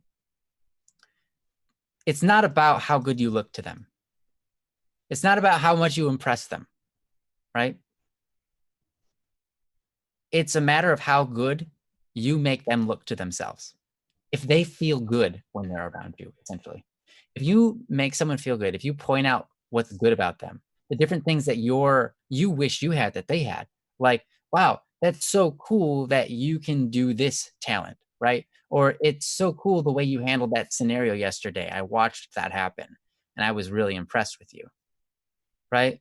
Going up and telling people that makes them feel good inside. And everyone likes to feel good inside. So they're going to want to be around that. They're going to want to be around you because that's the kind of person that you are. You can point out their successes. You can point out what makes them a good person. And that sort of thing makes friends. That's the fastest way to make friends. And for trusting people, you just have to. Here's the thing. It's just like that scenario I just told you. To make friends, you have to do the things that you're afraid of, right? To trust people, you have to just start trusting people and realizing it's okay. A lot of times we withhold our trust because we don't want to lose stuff, right? We want to cling to everything we have. But if we realize those things that we have, it's okay if we lose it, then it's not so hard, right? Trusting somebody with a quarter is not as big of a deal to us as trusting someone with $1,000, right? But that's because we cling to the $1,000. We cling to the material, right? One has a more value to us, right? But if we come to a point where we can be like, you know what? I, as a human being, am going to be a good person, regardless of what everyone else does to me. I still have that. If you focus on the things that you have, the personality and so on, rather than material goods or being, even how other people look at you, right? Because you're going to have a reputation. People might say bad things about you, right? And they're going to ruin your trust that way. Realize it doesn't matter because you are who you are and no one can change that. It doesn't matter what people say, you are who you are and you do the things you do. But yeah, a lot of times it comes through just doing it. And that's the hardest thing. But as you do it more, you learn that it's okay. It's okay to it's okay to put the walls down, right? It's okay to allow people into your heart. Because that's when we shine the brightest. We can only really affect people if we let people interact with us. We can only really, really affect people if we let them into our heart. If we want to make a big impact on the world, if we want to shine a whole bunch of light, right? If we want to do great things, we have to let people in to experience the greatness that we are. And then allow us to experience the greatness that they are so that we can grow and change from them, right? One final example, I'm going to give it over to Joe. If you go into a forest and you encounter a deer and you hold out some corn in your hand, chances are that deer is going to run away. And all you were trying to do was feed it some corn. It's And supposed that's to what like you the do. corn. Yeah. Deers like corn. They do. Yeah. That's what you do to people who you refuse to trust. You run away from them and you don't allow them to have any good effect on your life. And instead, what you end up with is always running and never moving forward. Because when we don't trust people, we can't gain from them. Instead, the only things we get from people are the bad stuff. Because we didn't give them enough to work with, right? People will treat us like we're untrustworthy if we don't trust them first. and people will be, there's an entire culture out there. And I'm sorry, I don't mean to pick on the West of America, but it's all about contracts over there. Mm. It's all about, can I trust you? In generally, like in LA and stuff like that, everything's a contract. If someone falls on the street, oh, do not help them up, because they will sue you for touching them, Mm. even though you were trying to help them, right? That's terrible, right? That's actually happened multiple times. That's a world of distrust. That's a culture of distrust. Mm-hmm. And so what they reap out of that is everyone suing everybody. Mm. That's not right. It's tough to progress as a culture that way. It is. It is. It makes things slow down because you have to go through all of these contracts and stuff like that just to do something simple. Yeah. You slow down progress of humanity. You make things just not good. In other areas of the world, people trust everybody with everything. And why are they happy? Don't they know that person could betray them? It's like, yeah, but they're trusting they won't, because they're all pretty trustworthy, because they're all trusting each other. Like they all have this thing that they all have to uphold, like, and fulfill, right? They all are good members of society, not because they're afraid of what others can do, but because they embrace what others can do. Mm-hmm. So I don't know. All of that is to hopefully give you some influence into kind of starting to trust people more. You just have to do it. And you don't want to be the guy that trusts nobody, because they have a very hard time in life, you know? So anyways, I talked for really long. So go for it, Joe. Yeah, but it was really, really good. And you had some really good examples. So Martin, I'm glad to see you're still here. And yeah, Martin says, thank you for the great words. And some of you are indeed right. Maybe because this girl used me and closed me off from all my friends, I'm afraid they already have thoughts about me, which are bad. Hmm. I understand. And coming from where you're at, I was trying, as Ryan was talking, I was going back to the time after I had had a nervous breakdown and had to go to a psychiatrist, and like basically took a while, to kind of just sort through all of that in my brain. Went through all kinds of panic attacks for a long time, and just it was super hard for a while. And then I was trying to remember, as I was stepping back out of that, kind of what the process was, Hmm. because it's not an easy place to be, when you've been betrayed that hard to the point where you feel like you're just useless and a bother to others, and Hmm.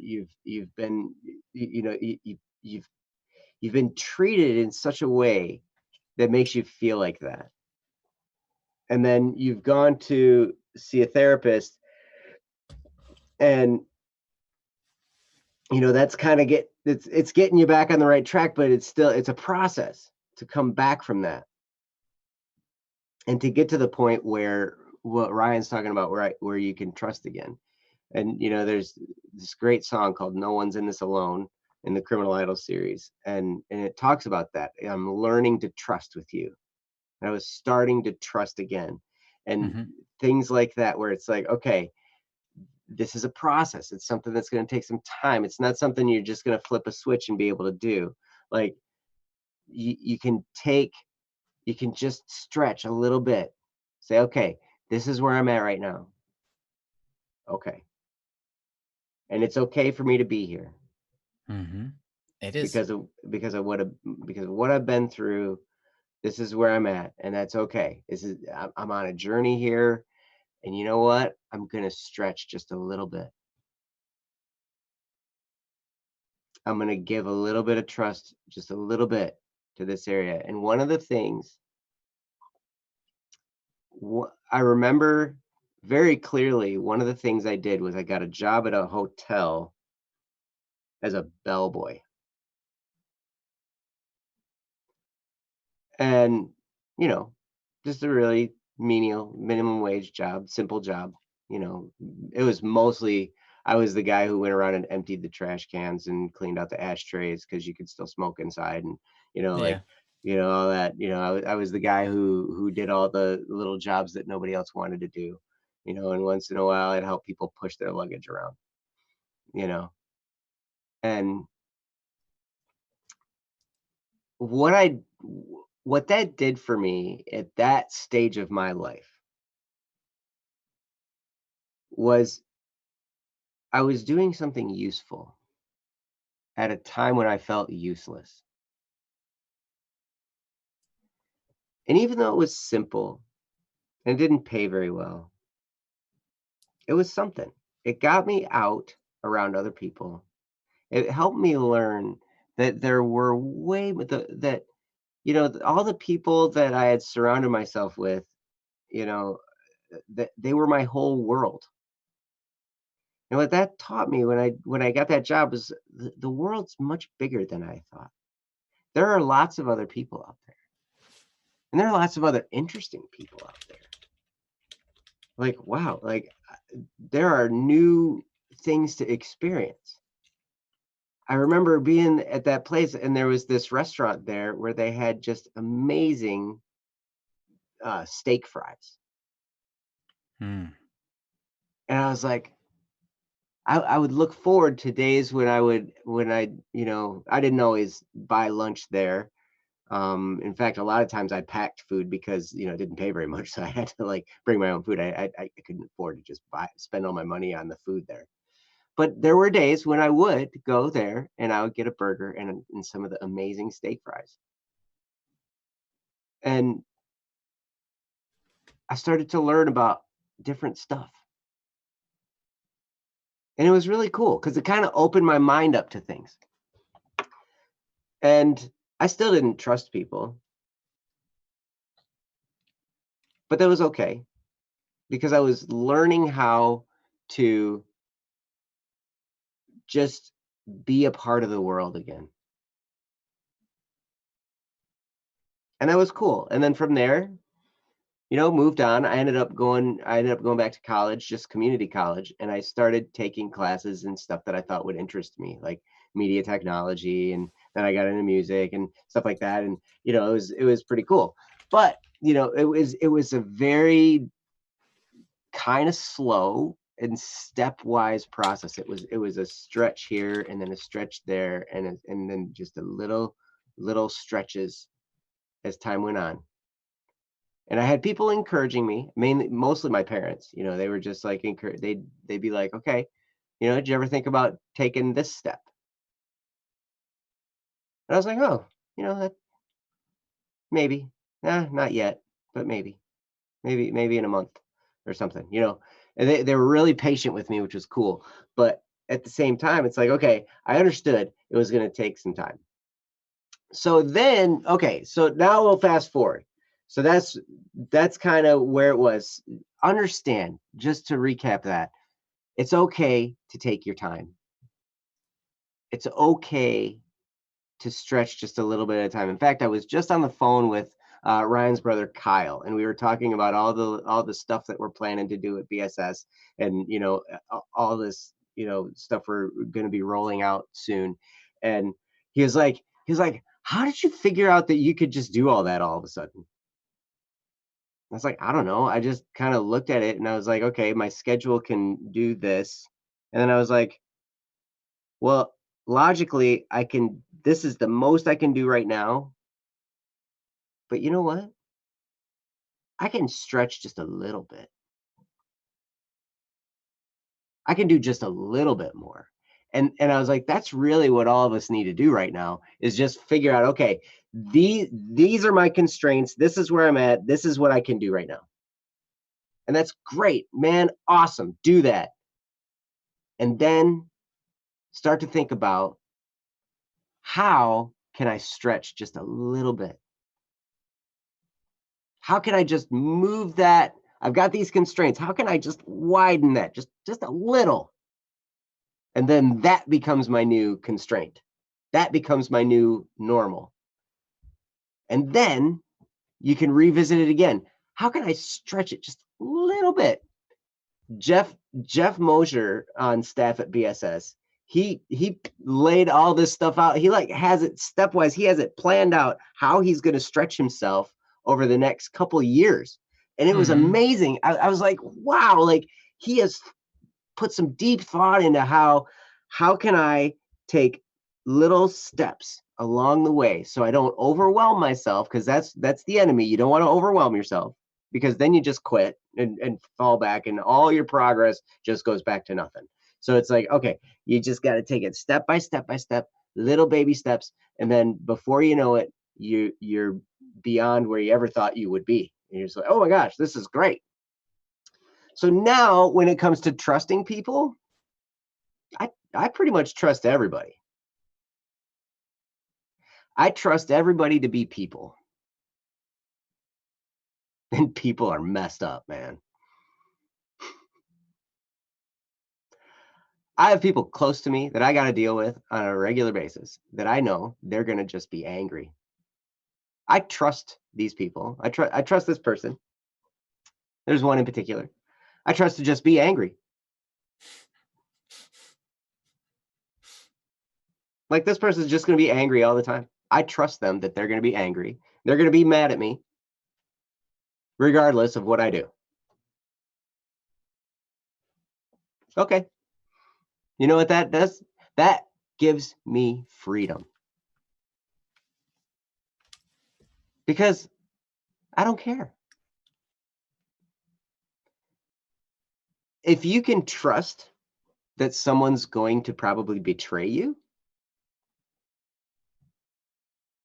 that's liberating in a way. Because then you can just be like, you know what, then I'm just going to figure out what I can do to do the best thing that I can do, and understand to not give that person a part of my life that I don't want betrayed. Right? So it's very interesting when you get to that point, because it's just like, okay, I trust this person's going to act this way. And in fact, most people that I trust them to make mistakes. I trust that these people are going to have issues, and they're going to do things that hurt me, and maybe they're going to mean to hurt me. Maybe that's the whole reason they're going to do the thing, is to hurt me. You know what? That's on them. Right. That's not on me. Right. That's on them. And I feel bad for them, really, honestly. Like, it's, I wish there was something I could do or say that would help them understand that there's a better way to live than being that petty and vengeful and just full of poison. And it breaks my heart sometimes, because I feel bad for people. It's like, wow. But when you get to that point, it's amazing. And it took years to get to that point, like years and years and years. And it took going through massive challenges to get to that point too. But just little stretches and little steps. And then you figure out, wait a second, people are people. I'm not going to change how people are. That's okay. But you know what? I can still love them. That's the part I can do. I can love these people, even though I know they're messed up. Because you know what? I'm messed up too. And that's okay. Because everybody's messed up. The world's messed up. I'm more messed up than most of y'all. I've had more experience in messing things up. Just ask my kids. They know. All right. But it's okay. And you know what? That's the thing. If I can get you to say to yourself over and over and over again, it's okay. That's okay. I'm okay. This is where I am right now, and that's okay. But how can I move a little bit forward? Just a little bit. on a regular basis, and you'll amaze yourself where you end up. Also, you can start smiling in the mirror. That's always fun. And you can give Yep. yourself a big old smile in the mirror. It's great. But, you know, the big thing is probably, that I just wanted to get the point across to you that it's okay to take your time and just take little steps. Stretch just a little bit. Take that area you're comfortable and just move it just a little bit. And then if that's too much, it's okay to bring it back. It's okay. It's all an experiment. And it's all okay. Mhm. And then just understand. Yep. People are going to be messed up, and that's okay. That's their problem. You have enough to worry about with yourself. And if you try and do things that are good, and you try and do things that are useful, and you try and experience the world and understand there are things that you don't know about yet that are going to blow your mind, like amazing steak fries at a restaurant you never heard of before that has since closed down and you'll never experience them again. Nice. That can be you one day. Yep. There's so much amazing stuff in this world. There's so many amazing experiences. There's so many things to be learned and understood, and so many great communities to be a part of, like the one you're in right now in this chat room. Keep coming back here as much as you can, because it's great. I mean, I see all these people. There's so much love going on right now. I see all the hearts. Okay, well, Princess is giving heart. Princess and Justine are giving the hearts right now.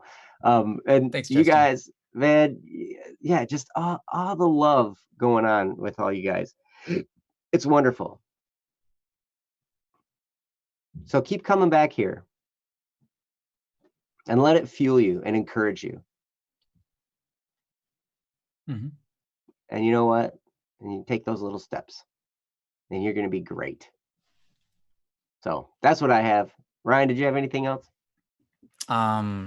Not really. I just want to emphasize something that Joe was talking about, and he talked about it for a while, but I really want to emphasize it.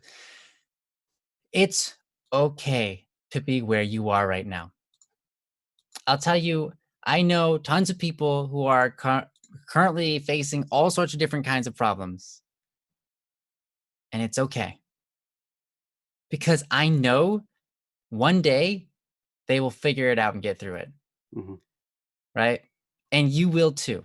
Right? Mm-hmm. Because your heart already knows and your mind is willing to figure out the steps you need. And you've shown this by asking this on the stream, right? You are already kind of preparing yourself, right? Which is good.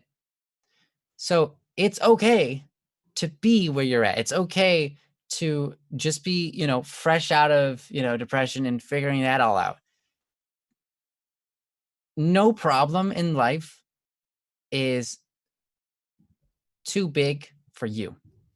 Mm. Every problem you get in life can shape you and make a bigger you. Right? But the problems you're facing today, you will find your way through them. And so you can, like Joe said, you can take it slow. If you feel like going fast is too much, either way, remember that you are awesome. You're an incredible person. That's all you really need to be. That's the whole point. If you got that, the rest is meaningless. Like it's small. So Martin, just it's okay, It's Mm-hmm. awesome that you're where you are. Someday you're gonna help someone else because they're where you are now. That's exactly right. Exactly right. You are gaining experience right now that's going to Mm-hmm. be there for somebody else when they're Yeah, going through a tough time. absolutely. I went through my bouts of depression. And I've been through hating myself. Mm-hmm. I've been through all sorts of different stuff. And I can only talk about it because I've been through it, you know? And so, you know, don't ever put yourself down, ultimately, is what I'm saying here. Don't ever, ever put yourself down. Don't ever look at yourself like you're a failure or you're broken or you're unfixable or any of that.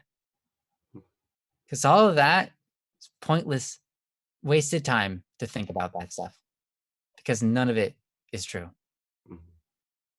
No matter how much you think you've failed, I can tell you, Joe and I have probably failed much more. Especially Joe. Yeah, he's lived more years. Yeah. And the biggest failures a lot of times become our greatest successes. So don't ever put yourself down. Don't ever get into that position where you don't think you're strong enough, because you are. You can handle it. So yeah, take it easy on yourself. Go slow and you'll get there. Because here's the thing. If you go slow, they always say take baby steps, right? If you go slow, right? What you end up doing is spending more time on the parts that matter. And when you're trying to rework the framework in your mind, you're trying to shift the way it thinks.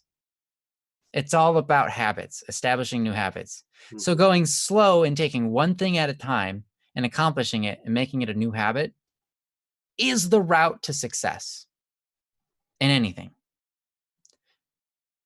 So yeah, just pick one thing at a time.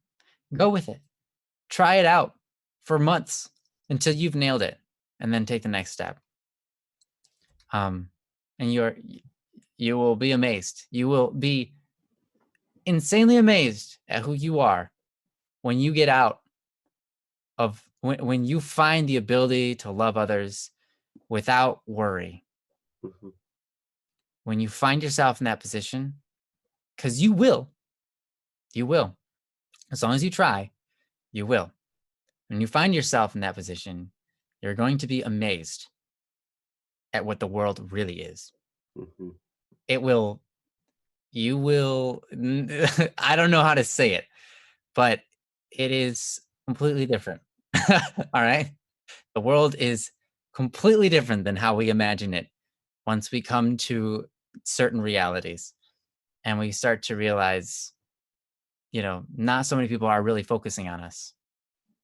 They're focusing on themselves. And they're trying to figure out how to not look bad. Or they're just trying to figure out how to impress us. And you realize, you know what? You see through it all and you just love them. And you're like, man, I love you. It's incredible. And you'll get there. So continue on your journey. Thank you so much for being here. Yeah, absolutely. Thank you, Martin. And yeah, keep coming back, keep coming back and contribute to this group. That's one of the best things. I mean, if you can, you will feel encouraged the more you encourage others. So if you are then one of the people in the chat, encouraging someone else while their topic's being handled or whatever, like that's gonna build you even further. That's gonna be awesome. Oh yeah. So like, yeah, I'm telling you, it's amazing. So, wow. Ryan, we didn't hit our goal. We didn't hit 4 people. We only got 3. We only got 3, but we had some pretty important ones. I appreciate everybody for being here. So I apologize for the ones we didn't get to tonight. But the good news is there's another one on Monday. We will be back on Monday.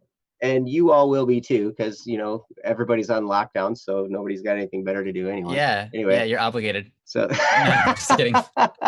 You have to be back here, or you forfeit your chance at winning $2,000. Yeah. No, okay, that's not a thing. Sorry, guys, it's $2,000. When do I win $2,000, man? You're here every day. You're not obligated. Oh yeah. Yeah, that's right. That's right. What is it? If associates are not eligible or something. Yeah, exactly.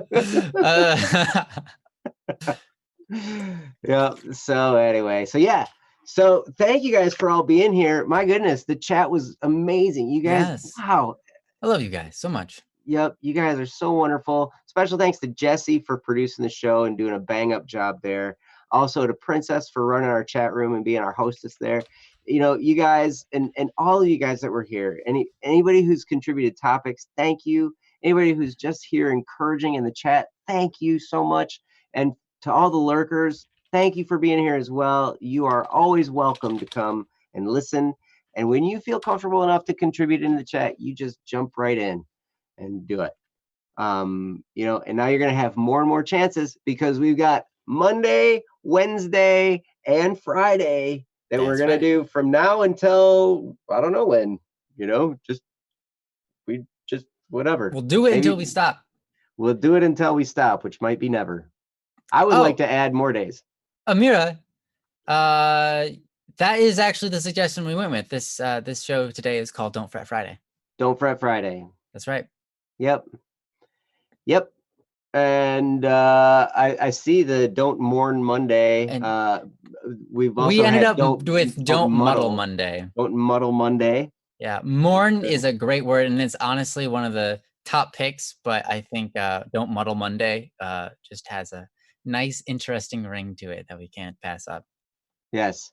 Don't Talk Tuesday. That's good because we're not on. Yeah, on that's Tuesday, good. So. Yeah, that's that's what we do. Oh my gosh. That's awesome. You guys are great. And you know what? So come back on Monday. We'll be here about the same time, right around 9 o'clock Eastern. Thanks, little miss. Yep. Yeah. Trying to keep forcing my friends. That's wonderful. Ooh. Yeah. So anyway, a sign language stream, huh, Akil? My goodness. I don't know, Akil, if you know it. That's impressive. I know this one. Oh. Those of you who know sign language know what that is. Okay. We used to, when my kids were little, we'd be like, stop.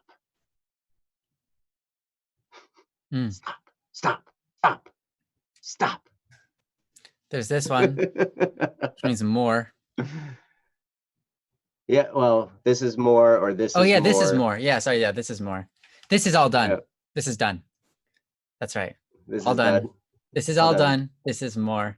See, we learned these from our kids, not from actually experience. Well, this is sorry. Poop. Mm-hmm. That makes sense. Because those are things you teach little kids. Yeah, it's smart to do so. Well, okay. Anyways, thank you guys for being here today. You guys are awesome. We love you. We'll see you guys on Monday for Don't Muddle Monday. And yes, what else was I going to say? I don't know. Subscribe to this channel because there may even be more shows coming out on this channel. We're planning on doing some more live stuff. So yeah, we don't know what time they're going to be. Those of you who live all the way around the world and are 17 hours beyond us or whatever, you know, like we might come during your prime time. We might be in your time zone. We might be like right there when is the break of dawn. Actually, before the break of dawn on our side. Anyways. All right. We love you guys. Jesse, stop us. Jesse's just going to shut it off. He's going to be like, nope, you guys are done. All right. Goodbye. We're saying bye. This is our way of saying bye. So love you guys. You're awesome. Peace. Come back on Monday. See you later. We'll be here.